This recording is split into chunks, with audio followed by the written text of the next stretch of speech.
On Hollywood Hacked, sometimes the best scenes aren't in the script. Tonight we peel back the curtain on those improvised lines. Unscripted words that stole the show and became pure movie legend. Ready to see how a spur-of-the-moment quip can make Hollywood history? Let's roll action on cinema's happiest accidents. In the flickering shadows of a Hollywood soundstage, the magic sometimes lies not in the script, but in the spark of a moment, an unscripted word that echoes through cinematic history. Imagine, for a moment, Marlon Brando as Vito Corleone. In The Godfather's iconic opening, Brando placed a stray kitten on his lap. Pure improvisation, but it was his muttered, nearly inaudible "I'm gonna make him an offer he can't refuse," delivered softer and more sinister than written, that transformed a line into legend. Few know that Indiana Jones's most famous gunshot wasn't in the script. Harrison Ford, feverish with dysentery on set in Tunisia, couldn't face another choreographed sword fight. One weary suggestion later, the whip replaced by a gun, and Spielberg captured a weary hero, forever redefining swashbuckling bravado.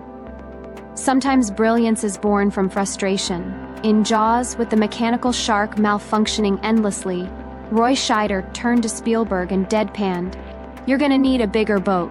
The phrase was crew vernacular for their underfunded projects. In the film's tension-drenched silence, it triggered nervous laughter across theaters worldwide. Let's turn back to 1980.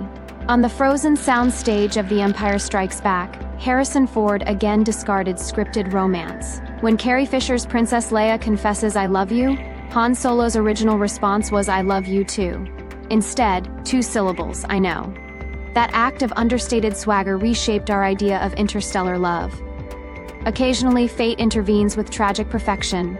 In The Dark Knight, Heath Ledger's Joker slow claps mockingly at Jim Gordon's promotion.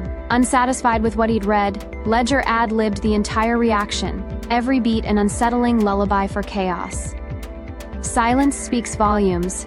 Consider Silence of the Lambs' haunting hiss.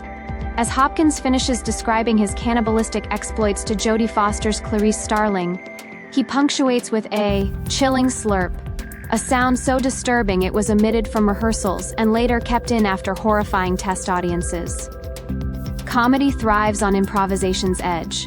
In Good Will Hunting, Robin Williams riffed about his wife's eccentricities, including a farting contest, unscripted and deeply personal. Matt Damon's uncontrollable laughter wasn't acting. He was hearing the tale for the first time as cameras rolled. Not all improvisation is dialogue. Check out Dr. Strangelove and its final scene. Peter Sellers rises from his wheelchair blustering, "Mein Führer, I can walk!" No director's notes anticipated it. Sellers' spontaneous leap brought Kubrick's nuclear nightmare to a farcical crescendo. A single word can ignite worlds. Dustin Hoffman's frantic shout, "I'm walking here," broke through New York traffic in Midnight Cowboy. The taxi genuinely cut off the actors. Hoffman slammed the hood and delivered an immortal slice of street poetry. At times, improvisation demands bravery against type. In A Few Good Men, Jack Nicholson wasn't meant to bellow, "You can't handle the truth."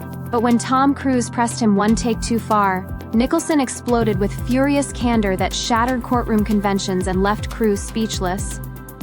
Hidden within Casablanca is a fleeting gem. Claude Rains' Inspector Renault, exclaiming "Round up the usual suspects" wasn't meant to be said just then. He threw it in when Bogart hesitated, giving birth to phrases that would title future noir masterpieces. Surprises lurk even in animation. During Aladdin's recording sessions, Robin Williams improvised dozens of lines as Genie, notably riffing pop culture references, like impersonating Jack Nicholson, that animators later matched frame for frame, reshaping Disney's approach forever. Pause on one unforgettable moment. The Usual Suspects' infamous lineup scene dissolved into laughter, because Benicio del Toro couldn't stop breaking wind on set. Their hysterics were real. The resulting scene became pivotal to understanding these criminals weren't who they seemed. Consider also how Bond became Bond, James Bond. Sean Connery initially recited his name flatly for Dr. No. Dissatisfied, he reversed the cadence on instinct, Bond, James Bond. That pause would come to define decades of coolly lethal espionage fantasy.